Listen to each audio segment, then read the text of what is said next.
C'est un phénomène dont on entend de plus en plus parler, pourtant il n'est sans doute pas plus courant qu'avant. Les enfants HPI, pour haut potentiel intellectuel, sont partout si l'on en croit leurs parents.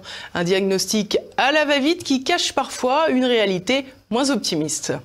Surdoué ou uniquement mal élevé?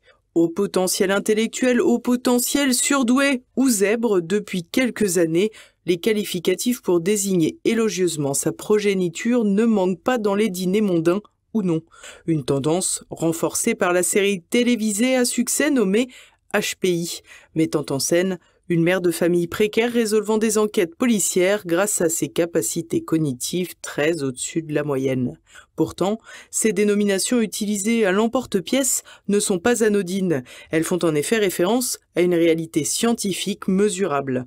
Ainsi, l'on considère que le quotient intellectuel moyen en France tourne aux alentours des 100 points sur l'échelle de Wechsler, le test le plus courant.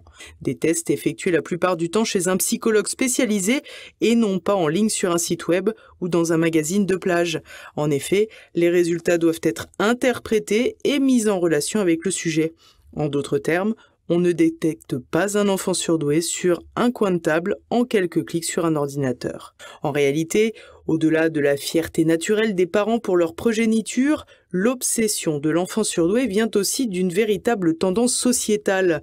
En effet, si l'on considère qu'il est fréquent que les enfants dotés d'un haut potentiel s'ennuient à l'école ou peinent à s'intégrer, la règle n'est pas implacable.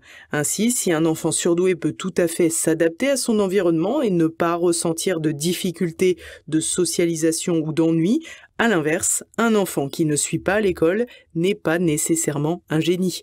De même, les enfants chez qui l'on perçoit des signes d'hypersensibilité ne sont pas forcément des zèbres, ils sont parfois simplement incompris par leur entourage. Ces raccourcis rappellent d'ailleurs la méthode de la prétendue hyperactivité des enfants, des conclusions lapidaires et précipitées qui poussent parfois à la médication de ces jeunes non sans conséquences.